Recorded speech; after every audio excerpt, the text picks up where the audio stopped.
皆さんこんにちは、ケニーです。今回も e フットボールの戦術的解説をお届けします。この動画ではドイツ代表の戦術の再現について解説していきます。ドイツ代表は2023年からユリアン・ナーゲルスマンが指揮を執っています。また、ユーロ2024終了後には、ミュラー、ユンドアン、クロースといった長年チームを支えてきたベテランたちが代表を引退しました。その結果、現在のドイツ代表は前回のワールドカップとは大きく異なるチームになっています。もちろんまだ発展途上の部分はありますが、ナーゲルスマンらしいアグレッシブなサッカーは確実にチームへ浸透しています。今回はそんなドイツ代表のシステムやコンセプトを可能な限り e フットボールで再現していきます。ではまずこの戦術がどのような構造になっているのか、その概要から解説していきます。ドイツ代表の基本システムは4-2-3-1です。ただし、攻撃時は左サイドバックが高い位置を取り、3-1-5-1のような形へ可変するのが大きな特徴です。そしてチーム全体の傾向としては、攻守両面で非常にアグレッシブです。ボールを持ったら素早く前進し、できるだけ早くチャンスを作ることを狙います。また、ボールを失った後もハイプレスやゲーゲンプレスによって即座にプレッシャーをかけ、再び主導権を握ろうとします。前回解説したスペイン代表と比べると、同じボール保持でもその特徴は異なり、スペインがボールを循環させながら相手を動かしてスペースを攻略するのに対して、ドイツはより縦方向への意識が強いチームと言えます。その中でキーマンになるのがキャプテンのキミッヒです。初期配置は右サイドバックですが、可変後は右センターバックの位置に入り、後方から攻撃を組み立てます。ドイツ代表が試合の主導権を握れるかどうかは、キミッヒのパフォーマンスに大きく左右されると言っても過言ではありません。そして今回、このドイツ代表を e フットボールで再現する上でのポイントが2つあります。まず1つ目がセンターフォワードの動きです。このポジションでは、ハバーツやボルテマーデが主な候補になっています。ハバーツは偽9番的に下がったり、サイドへ流れたりしながらボール保持に関与するタイプ。一方でボルテマーデはより9番らしい選手ですが、少し下がってポストプレーを行い攻撃の起点になることも多い選手です。両者のタイプは異なりますが、e フットボールで表現するなら、どちらもリンクフォワードが最も近いプレースタイルになります。ただし、リンクフォワードだけでは現実のような流動的な動きを完全には再現できません。そのため、今回はプレースタイルだけではなく、プレーそのもので特徴を表現していきます。そして2つ目がサイドハーフのポジショニングです。ドイツの左サイドハーフは主にビルツが起用されています。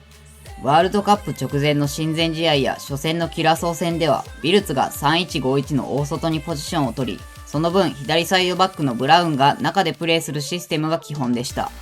ただ、ここはポジションを入れ替えることも多く、流動的なのが特徴です。一方で、右サイドの構造は少し異なります。キミッヒが低い位置からゲームを組み立てるため、幅を取る役割は基本的に右サイドハーフが担当します。このように、フォーメーションは左右対称でも実際の構造は非対称になっており、このことも今回の再現に組み込みます。以上がドイツ代表の戦術の概要です。再現において最も重要なのは3-1-5-1への可変、キミッヒの役割、攻守両面のアグレッシブネスの3つで、そこにセンターフォワードの動き、左右非対称構造の2つのポイントを加えていきます。では続いて、それを e フットボールでどのように実現するのか、今回使用するスカットを解説していきます。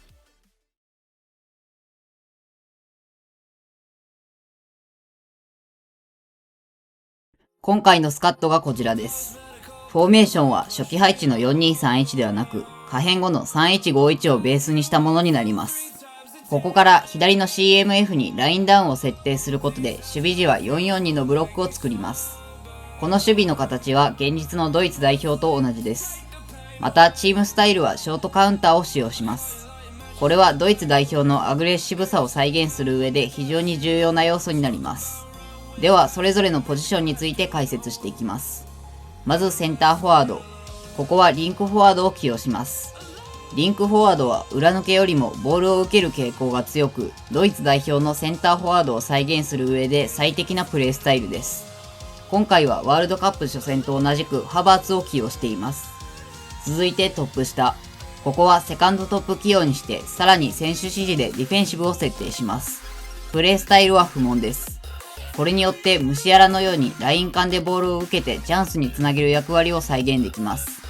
また、動きの多いショートカウンターの中でボール保持を安定させるためにも重要なポジションです。続いて左サイドハーフ。ここはクロサー以外の選手を起用し、さらにプレーエリア幅制限を設定します。これによって基本的にはサイドで幅を取りながらも、ショートカウンターの特性によって内側へ入るプレーも見られるようになります。次に右サイドハーフ。ここは先ほどとは逆にクロサーの選手を起用します。これによってドイツ代表の右サイドに見られるアイソレーションの形を再現し、左サイドとの構造の違いを明確にします。続いて左の CMF。ここは実質的に左サイドバックの役割を担うポジションになります。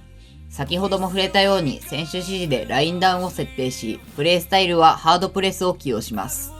ハードプレスは守備のイメージが強いプレースタイルですが、攻撃時の前方向への動きも特徴の一つです。これによってドイツの左サイドバック、ブラウンの攻撃的なプレーを再現します。また、左サイドハーフのポジショニングに応じて、オーバーラップとインナーラップを使い分けることができ、ドイツ代表の左サイドの流動性も表現できます。次に右の CMF。ここは先ほどとは違い、純粋なミッドフィールダーで、プレースタイルはボックス2ボックスを起用します。ドイツ代表のヌメチャは少しサイドに流れてボールを受けたり、ゴール前へ飛び出したりと多くの局面に関与し、ワールドカップ初戦のキラソー戦では先制ゴールを決めています。この多様な役割を再現するにはボックス2ボックスが最適です。次に DMF。ここにはアンカーの選手を起用します。これによって動きの多いショートカウンターの中で静的な役割を担い、チーム全体のバランスを維持します。また、ネガティブトランジションでは中盤のフィルターとしても機能する攻守両面で重要なポジションです。続いて左と中央のセンターバック。ここはショートカウンターによるハイラインをカバーできる守備力とスピードが必要です。逆に攻撃の組み立てはこの後解説する右のセンターバックが中心になるため、ドリブルやパス数値を重視する必要はありません。最後に右のセンターバック。実質的な右サイドバックでキミッヒのポジションになります。ここにはドリブルやパスに優れたビルドアップの選手を起用します。これによって攻撃の起点になりながら他のセンターバックよりも高い位置まで進出し、その後の攻撃にも関与することができます。以上が今回のスカット解説です。では続いてこれらの選手がどのように機能するのか、試合でのプレーを解説していきます。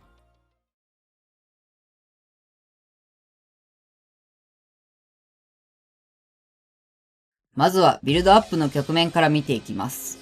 ここでキーマンになるのがキミッヒの役割を担う右のセンターバックです。今回の戦術ではこの選手からの縦パスを起点にして前進していきます。また、キミッヒは実際の試合でも横方向へドリブルしながらパスコースを探す場面が多く見られます。そのため、ここでも同様にただパスを出すだけではなく、自らボールを運ぶことでパスコースを作ります。さらに縦パスが入った後は一度ボールを落ち着かせるのではなく、その勢いのまま素早く前進することも重要です。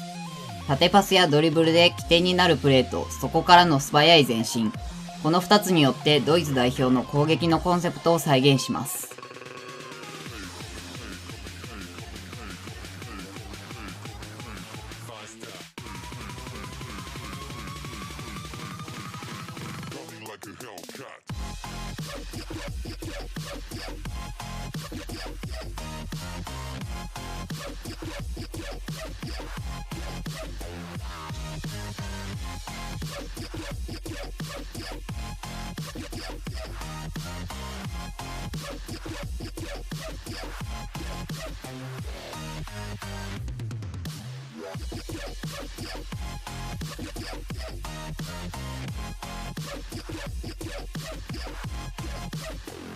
Like a Hellcat.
次にセンターフォワードのプレーについて見ていきます。最初に触れたようにハバーツやボルテマーでは下がったりサイドに流れたりしながら攻撃の起点になることが多い選手です。ただ e フットボールでそのような流動的なプレーを完全に再現することはできません。そこで今回は先に下がったりサイドへ流れてからボールを受けるのではなく、まずセンターフォワードにボールを当ててボールを持ってから下がる、あるいはサイドに流れるという形で表現します。プレーの意味合いは少し異なりますが、流動的な動きによって攻撃の起点になるというコンセプト自体は共通しています。また、このプレーは再現という意味だけでなく、e フットボール的にも非常に重要になります。ショートカウンターは選手同士の距離が遠く、パスをつなぐことが難しいチームスタイルです。しかし、センターフォワードがボールを受けて時間を作ることで局面を安定させることができます。現実のドイツ代表らしい流動性を表現しながらショートカウンターの難しさも緩和する。このセンターフォワードのプレーがボールを保持する上で重要なポイントになります。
次にゲーゲンプレスの場面について見ていきます。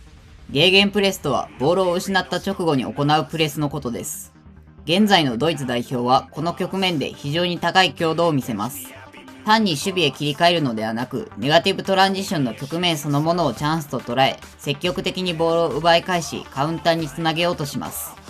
今回の戦術ではチームスタイルにショートカウンターを採用しているため、ゲーゲンプレスが決まりやすいのが特徴です。もちろん現実のドイツ代表のような組織的なプレスを完全に再現することはできません。しかし、ボールを失った瞬間に前へ出て奪い返すというコンセプト自体は十分に表現できます。攻守の切り替えで主導権を握り、相手に自由を与えない。このゲーゲンプレスこそ現在のドイツ代表の中でもナーゲルスマンらしさが最も色濃く現れている部分であると言えます。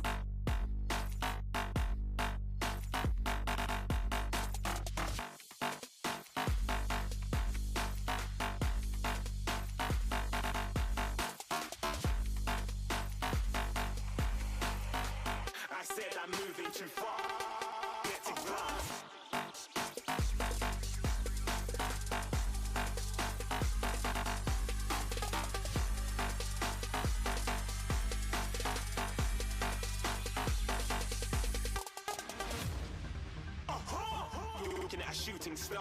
Got more than a couple of people going mad, I swear they're rooting hard. Tell them I'd be big in a game like she went and got them breast implants. I said I'm moving too fast, didn't even get a glance. I'm ready to eat up track like I'm seated in a restaurant. If you had swag like mine, you know it's best to flaunt. We aren't hating because you aren't shining like it's neon, rock like kings of Leon. Shooting stars across the galaxy. I stand out, so don't be mad at me. Infiltrate, I'm with my strategy. When I turn up, them amateurs have to leave.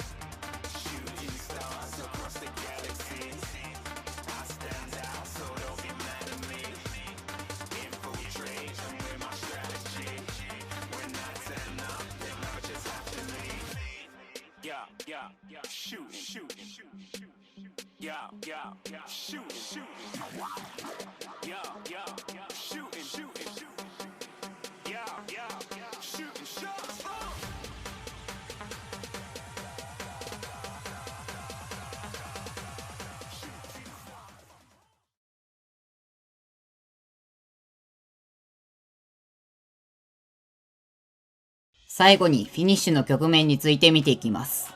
ここまで解説してきたように、現在のドイツ代表は縦に速い攻撃やゲーゲンプレスを大きな武器としています。ただ、試合の中では当然、相手を深く押し込む時間帯も生まれます。そのような場面で重要になるのが中央でのオーバーロードです。これによって数的優位を作り、選手同士の連携によって相手の守備を崩していきます。そして今回のフォーメーションはその形を作れるように設計されています。センターフォワード、トップ下、CMF、さらにはサイドハーフも近い距離で関わることができるため、細かいパス交換やワンツーによって相手の守備を動かしながらフィニッシュまで持ち込むことが可能です。この最終局面では中央に人数をかけるというコンセプトもナーゲルスマンのドイツ代表を象徴する要素の一つと言えます。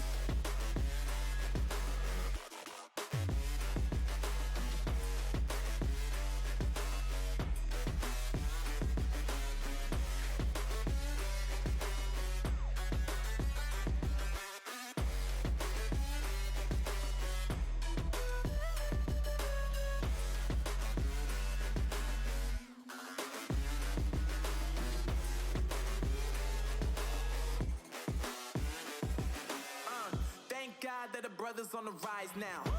Endless celebrations all in my house. Levitating now, I'm super duper fly now. London boy, but DC where I reside now. Put the time in while you always yelling time out. And for quit it, cause I know I'm coming with it. You were sitting, you were wishing I was handling my business. Now I got the ball like Harry Potter playing Quidditch. And my business is humongous, you would think that happens in there. Damn man, I'm all that, yeah, I'm all that. Working for that whip, yeah, that what you call that. I'ma blow up in the summer, have him yelling fall back. And I've always been ahead like an effing ball cap. Man, I came in the game like, whoa. Got a couple chains on me cause I like gold. They told me I'm the best and I told them I know. Cause when I'm in your town, every ticket I sold. Yeah, they saying I'm the man. Facts, bro. Lot of haters, tell me where they at though. I'm the new pop, all I do is rap though. Want me on your song, throw a couple stacks, yo. Everybody wanna do the same thing. That's why we ain't on the same page. Do my own thing, and I maintain. Flow like water, so I'm going mainstream. I'm going mainstream. Flow like water, so I'm going mainstream. Yeah, I'm going mainstream. Flow like water, so I'm going mainstream. I'm going mainstream. Mainstream. Flow like water, so I'm going mainstream. 以上、ドイツ代表の戦術の再現について解説しました。今回の戦術で重要になるのは3151への可変、キミッヒを中心としたビルドアップ、そして攻守両面のアグレッシブさです。特にボールを持った時は素早く前進し、失った瞬間には奪い返しに行く。この前向きな姿勢こそが現在のドイツ代表を象徴する最大の特徴と言えます。また、センターフォワードの流動的なプレーや左右非対称の構造など細かい部分を再現することでよりドイツ代表らしい攻撃になります。もちろん e フットボールでは全てを完全に再現することはできません。しかし今回の戦術はドイツ代表のコンセプトをできる限り再現しながらゲームで勝つための実用性も両立した形になっています。使っていて非常に面白い戦術なのでぜひこの動画を参考に実践してみてください。では今回の動画は以上になります。最後までご視聴いただきありがとうございました。当チャンネルでは今後も戦術系の動画や現実のチームの再現動画を投稿していきます。興味があったり参考になった方はチャンネル登録、高評価をよろしくお願いします。